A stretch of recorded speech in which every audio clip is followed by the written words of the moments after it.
Now turn to section 1. You'll hear a woman calling Laverton Arts Centre for some information. First, you have some time to look at questions 1 to 6.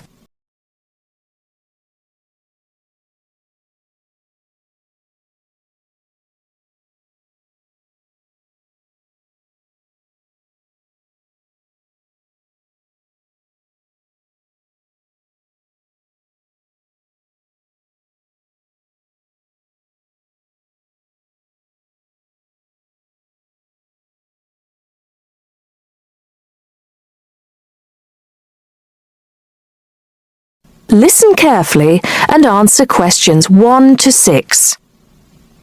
Laverton Arts Centre. How can I help you? Hello. I've been to the Arts Centre a few times recently, and I understand you have this scheme for regular visitors. The Friends of Laverton Arts Centre. Yes, that's right. I wonder if you could tell me a little about it. I mean, how much it costs and what benefits it offers, things like that. Certainly. Well, first of all, the good news is that we've recently changed the scheme. It used to cost £15 a year, but now it's free. All you have to do is fill in an application form. You can either come to the Arts Centre and do that here, or you can go to our website and apply online. And so what are the benefits of joining? There are actually quite a few. As a friend of Laverton Arts Centre, you'll receive a newsletter every 3 months with information on all the forthcoming events. That sounds useful. You also get priority booking for shows and concerts in the main theatre. Can you explain how that works exactly? Yes. What that means is that when tickets go on sale, for the first 2 days they're only available to Friends of the Arts Centre. So, as long as you book early, you can make sure you get seats. Great! Do you ever offer discounts to Friends of the Centre? Under the old system, when you had to pay to be a member, we did. Under the new system, there won't be any discounts for shows in the main theatre or films at the Arts Cinema. Having said that, we will be offering some discounts to members for performances in the small theatre. There'll be information about this in each issue of the newsletter. I suppose I can find that information online as well, can I? Absolutely. Actually, we're redoing our website at the moment. Right now, there actually isn't a special section for Friends of the Arts Centre on the website. Once the site's been redesigned, there will be. You'll be able to put in your username and password and enter a special section just for you. It sounds excellent. Are there any requirements, though? I mean, as a member, do I have to do anything? Yes, sorry, I forgot to mention that. There are no formal requirements at all, though obviously we have this scheme to encourage people to attend events here regularly.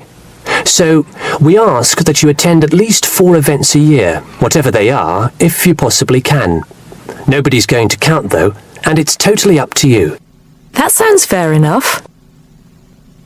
Before you hear the rest of the conversation, you have some time to look at questions 7 to 10.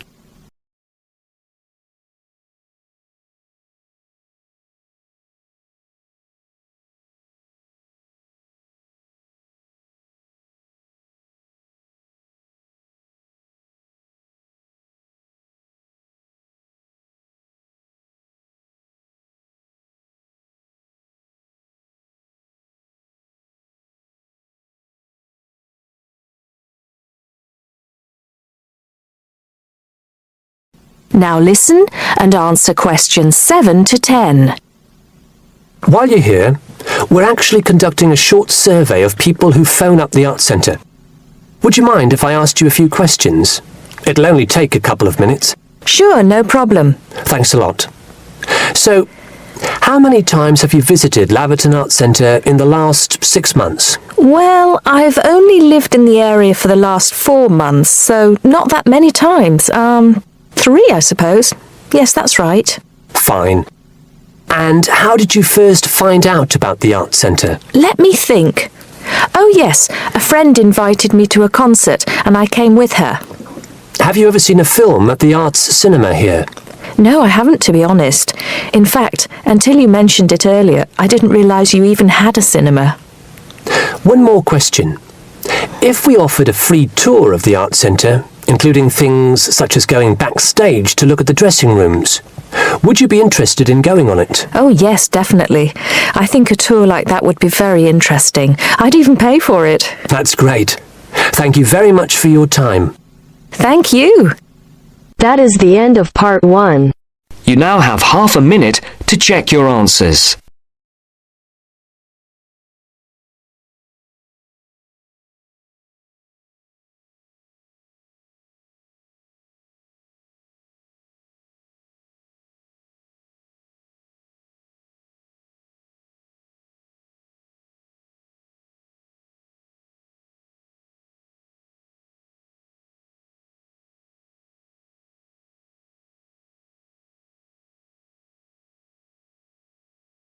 Now turns to part 2. Part 2. First, you have some time to look at questions 11 to 16.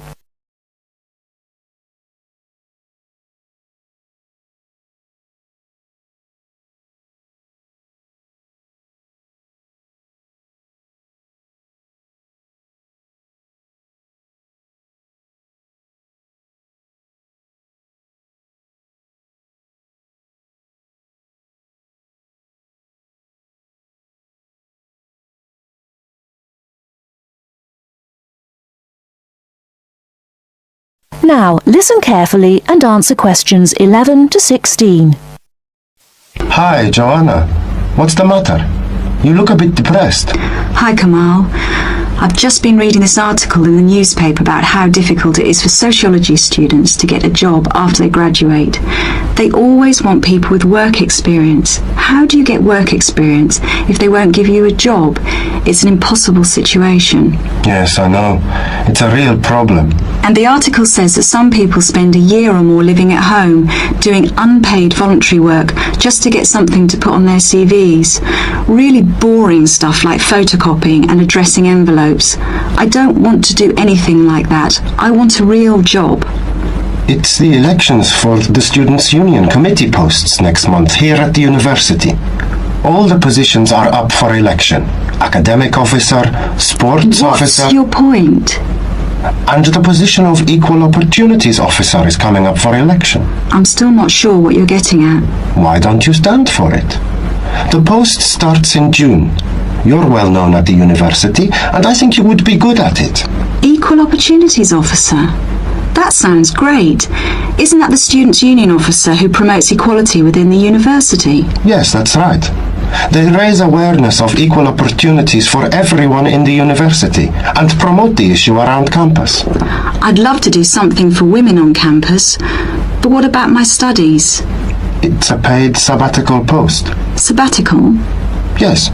That means you take a year off and then start your studies again. Meanwhile, you get really good work experience and you can earn money at the same time. That sounds really interesting, but how do I get elected? You go to the Students' Union, fill in an application form and just give it to the union. Then, I guess, you need to put together a manifesto and try to get people to support you. I'll help you with your campaign, and I'll help you with publicity materials like posters, photo notice boards, and leaflets to hand out to everyone. It sounds really exciting. What exactly does the Equal Opportunities Officer do? I'm not really sure. Let's have a look at the Students' Union website. There it is. The Equal Opportunities Officer is responsible for anything which concerns women and equal rights, and is responsible to the Students' Union Executive Committee for making sure that any racism or sexism is dealt with. Students' Union officers have to be available for students to talk about any problems they have and try to help them.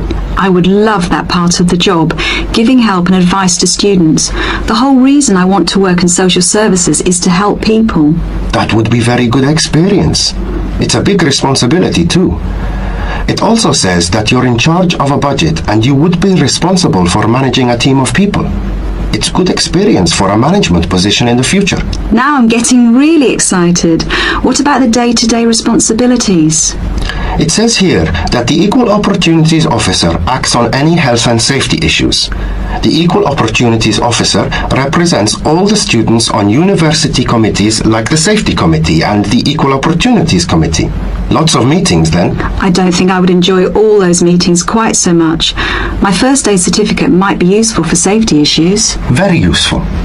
And you would supervise the running of the creche, make sure that students with young children have access to childcare, that sort of thing.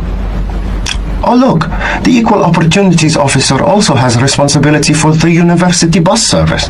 Perhaps I could even get it to run on time. No, don't be too ambitious. We have to get you elected first. Let's take a walk to the union office. Maybe we can meet the Equal Opportunities Officer and talk to her about the job. Great, let's go.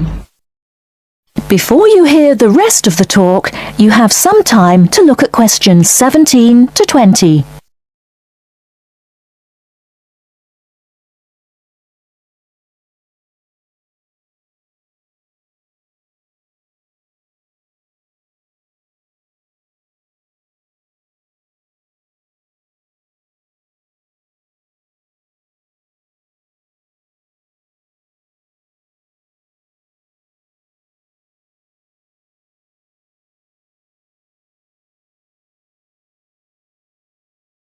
Now listen and answer questions 17 to 20. That's about all I want to say about the course and coursework. As you heard, it's very intensive and there's a lot of work to do. So, how to deal with all the work? It's really important to make sure you have good study skills. It makes the difference between failing, just passing, or doing well on any course. There are workshops given by student service counsellors on study skills. But I just want to put you in the picture with a quick overview of useful study skills. There are 5 points I want to make here. The main thing is to get organised. The first thing you need to do, as soon as you get your timetable and reading list, is to draw up a plan of study. Time management is what all students are bad at. Unfortunately, it's what they need to be very good at. Make up a timetable and put in all the things like lab work, lectures, seminars and tutorials that you will attend. Make a note of exactly what work you will do for each of your courses. Where do we get that from? Your lecturer will tell you exactly how you will be assessed at the end of the course. Make sure that you add in time for reading, preparing seminars and so on. Put deadlines into your study plan and put these deadlines into your computer to remind you when they are. With deadlines, you need to be realistic and know yourself. Are you the kind of person who leaves things to the last minute? If you are, make sure you remind yourself about deadlines well in advance. Don't leave things to the last minute. That sounds like me. Aim to have a balanced life of academic work, a paid job if you need one, and social activities. As a rough guide, you should be doing 40 hours of academic work per week and 5 to 15 hours for a part-time job, no more. The second point is don't be late or miss lectures. Remember, the person giving the lecture is probably the same person who sets your exams. In lectures, you hear information from the person who will be testing you on it. You will take much longer to gather it from other sources. Classes offer an opportunity to ask questions about difficult material, and you won't miss extra information. Thirdly, make sure that you regularly reread your notes from lectures, books and handouts. This will help you remember what you have done. Finally, 2 more important points. We expect you to work long hours on your own. The information we give you in tutorials and lectures is just a starting point, often comprising the main points of themes of the subject. After this, it's up to you to go into detail about the topic and be familiar enough on certain points to give a seminar on it if asked. The next and last point is this. You need to think about what you read and any information you get on a topic. We're looking for students who can evaluate material critically, students who can think critically. Students who simply read and remember information do not make as good progress as students who think about the subject and form their own opinions on it, based on looking at the subject from all points of view. So we are not just learning facts and figures. Facts and figures are an important part of learning, but not the most important thing. It's what you do with them that is critical. That is the end of part 2. You now have half a minute to check your answers.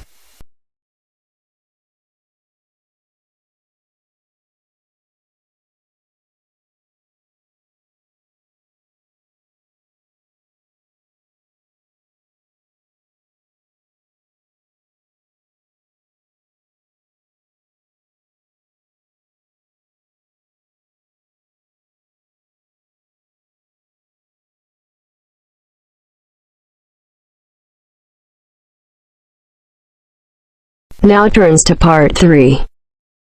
Part 3.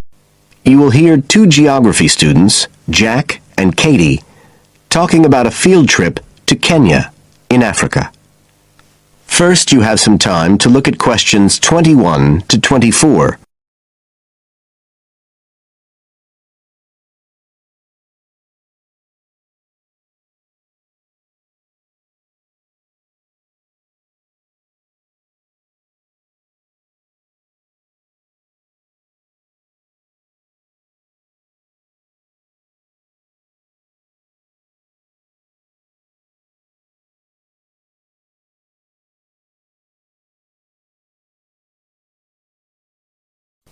Now listen carefully and answer questions 21 to 24.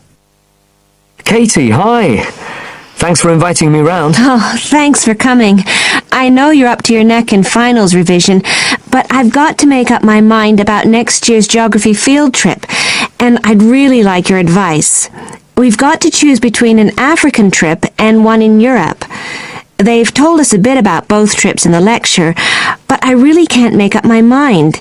And I know you did the African one last year. That's right. So, where exactly did you go? I mean, I know it was in Kenya, in East Africa. Yes. Well, we were right up in the northwest of the country. It was beautiful. We stayed in a place called the Marich Pass Field Studies Centre. Right. Dr. Rose said the accommodation was traditional African-style cottages. He had a special name for them. Bandas. Yes, they're fine. You have to share 2 or 3 people together. They're pretty basic, but you have a mosquito net. They don't provide spray, though, so remember to take plenty with you. You'll need it. And there's no electricity in the field centre. You'll have hurricane lamps instead. They give a good light. It's no problem. What about places to study? Dr. Rose said there was a library? Yes, but it's quite small. There's a lecture room as well, but most of us worked out in the open air. There are plenty of places outside, and it's so beautiful. You're right in the middle of the forest clearing. I gather it's a relatively unmodernized area. Definitely. They actually set up the centre there because it's on the boundaries of 2 distinct ecological zones. The mountains, where the people are mainly agriculturalists, and the semi-arid plains lower down, where they're semi-nomadic pastoralists. Before you hear the rest of the conversation, you have some time to look at questions 25 to 30.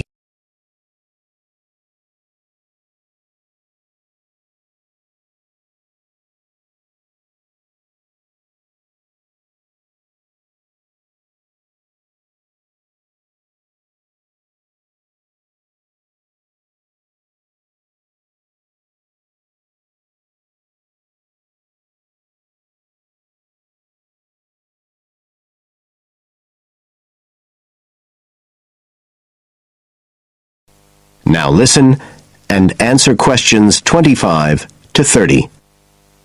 So, how much chance did you get to meet the local people there? Did you get the chance to do interviews? Yes, though we had to use local interpreters, but that was okay. Then we did field observation, of course, looking at environmental and cultural conditions, and morphological mapping. What's that? Oh, looking at the surface forms of the landscape, the slope elements and so on. What about specific projects? Yes. After the first 2 or 3 days, we spent most of our time on those. We could pretty well do what we wanted, although they all had to relate to issues concerned with development in some way. People did various things. Some were based on social and cultural topics, like the effect of education on the aspirations of young people, and some did more physical process-based studies, looking at things like soil erosion. My group actually looked at issues relating to water, things like sources such as rivers and wells, and quality and so on. It was a good project to work on, but a bit frustrating. We felt we needed a lot more time, really. Right. Dr. Rowe did say something about limiting project scope. Yes, he told us that too at the beginning, and I can see why now. What else? Well, we had some good trips out as part of the course. We went to a market town, a place called Sigor. That was to study distribution.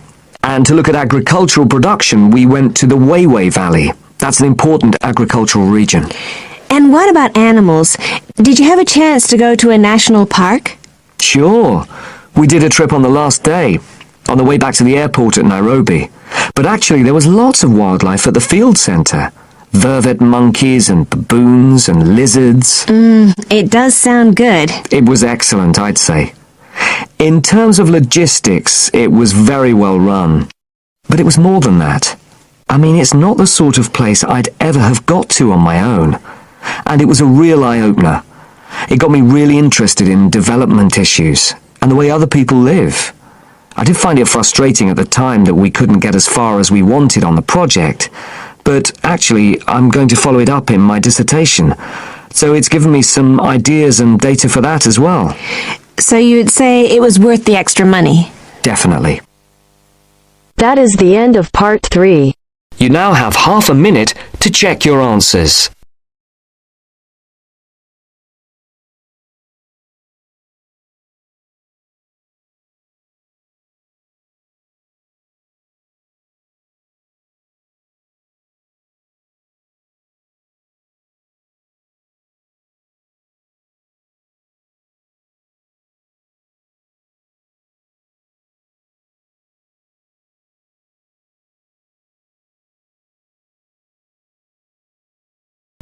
Now turns to part 4.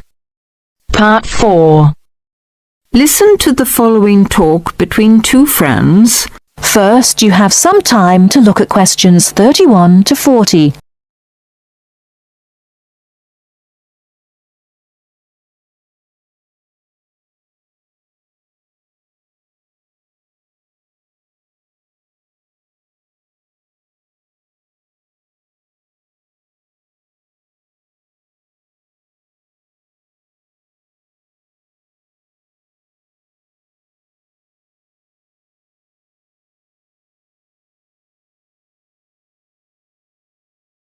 Now listen carefully and answer questions 31 to 40. Do you know what, Tom? It won't be long before we'll all be travelling to space in a cable car. A cable car? What do you mean? A sort of skylift? Well, yes, I suppose so. You must be joking. Where on earth did you get that idea from? Oh, I've just been reading it in a book called Apes to Astronauts by Adrian Berry. He's the science correspondent of the Daily Telegraph, so he should know what he's talking about.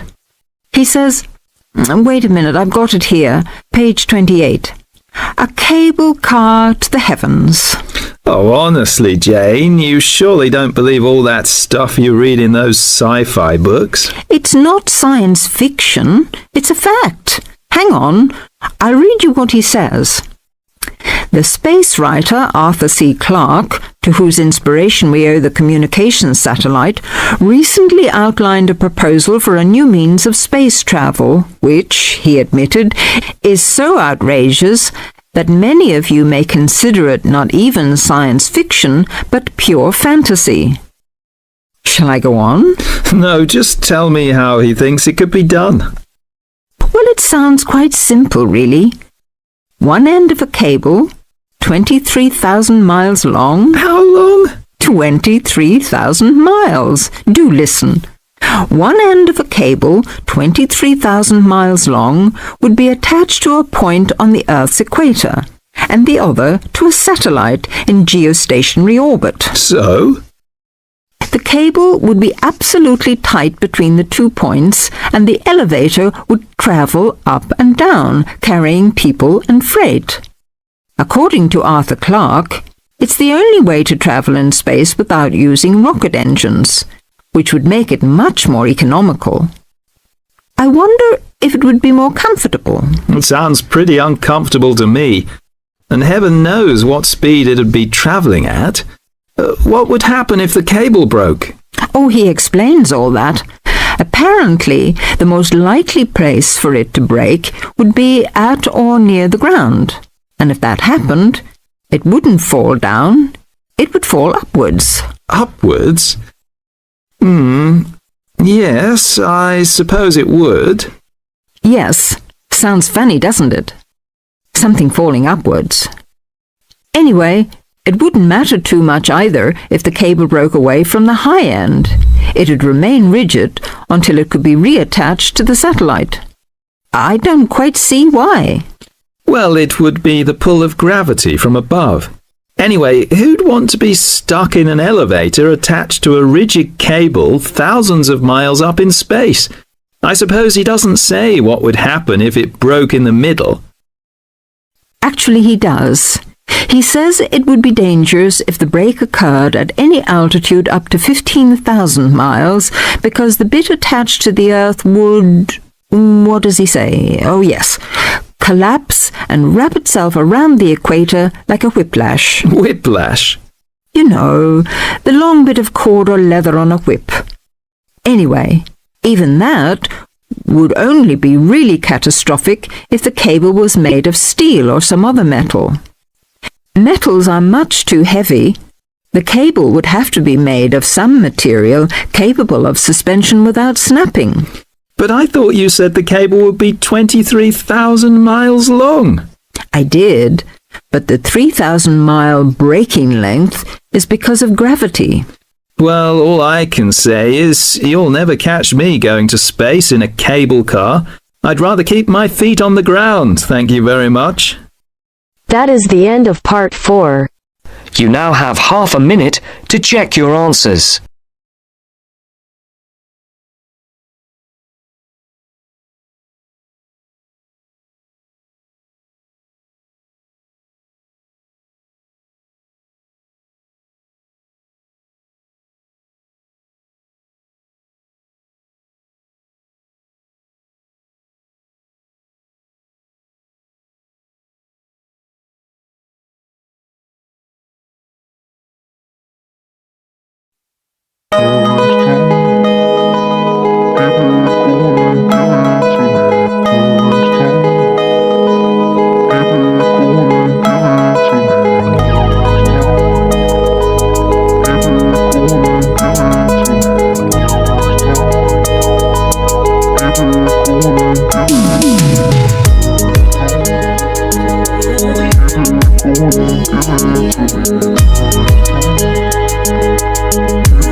Give it to